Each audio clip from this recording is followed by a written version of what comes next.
This is the Tropicalia, and it is a modern build out of Bali that explores a darker, more roasted side of tropical drinks. So when we talk about tropical cocktails, we usually end up sticking to North America or the South Pacific, but the movement is very much alive in Southeast Asia at this moment. So this drink itself was created in 2019 by a bartender named Sufian Mahmoud at the Sugar Sand in Bali, and the name itself is an homage to Tropicalia, a Brazilian art movement from the late 1960s.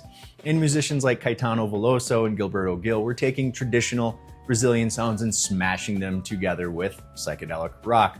And at the time, Brazil was under a military dictatorship, and this was provocative enough that Veloso and Gil were both actually arrested and eventually exiled.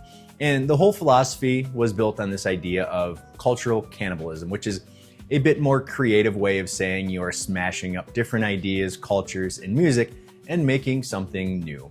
And I think that's what Mahmoud was doing here with this cocktail. Instead of bright citrus and sugar, he's actually using cacao and coffee and banana tea to build something that is kind of pulling from the Caribbean and Southeast Asia and Brazil and landing on something that is its own thing. So for the Tropicalia, you will need a spiced rum with cacao and coffee notes, and the best one I could find here is Koloa Spiced Rum, and it's actually being used alongside an ingredient I've never used before, banana tea. And usually when you see banana in a spec, you expect a neon yellow liqueur that brings a very candy-like sweetness. But I think the idea behind using a tea is that you'd still get that banana note without the artificial flavor you'd expect. And you will also need a Falernum, and I'm, as always, using my top recommendation, Bitter Truth Golden Falernum.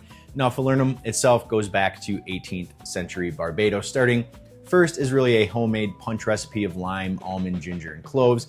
And most people know the classic JDT Velvet Falernum, which sits around about 11% ABV, while Bitter Truth is at a higher and much more shelf-stable 18%.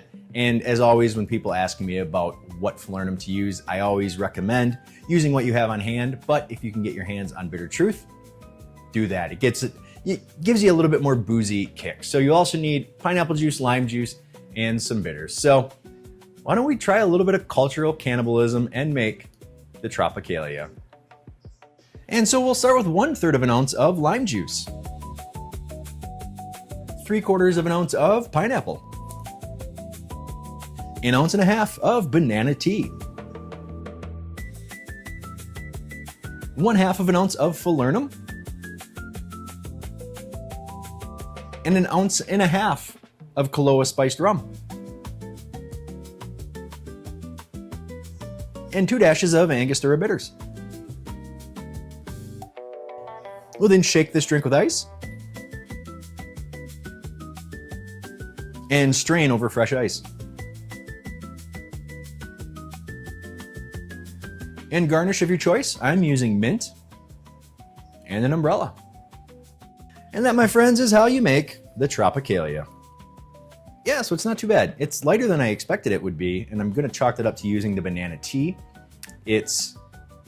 And maybe it's the tea I made just wasn't strong enough, but I'm not really picking up any banana notes. And unlike a lot of people, I actually really like that artificial banana flavor when you get those little banana candies. My wife hates them. I love them. So artificial banana to me is perfectly fine.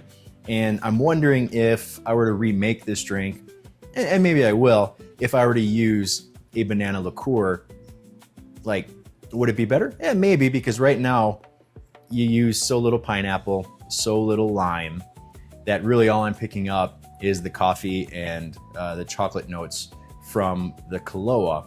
So it feels like the Koloa is almost overpowering everything in the drink. Because let's face it, coffee and chocolate are very prominent flavors when you put them in cocktails.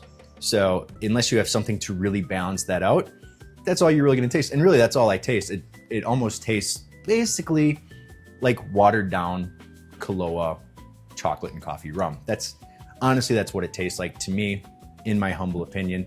So I think what I'm actually gonna do, and I actually suggest this for you, is if you're gonna make the tea, and I'll put a link in the description below on how to make the banana tea. Pretty simple, you just steep some banana peels and stuff like that. But maybe when I made the tea, I didn't put enough in there. Maybe I didn't let it steep long enough. Not really sure.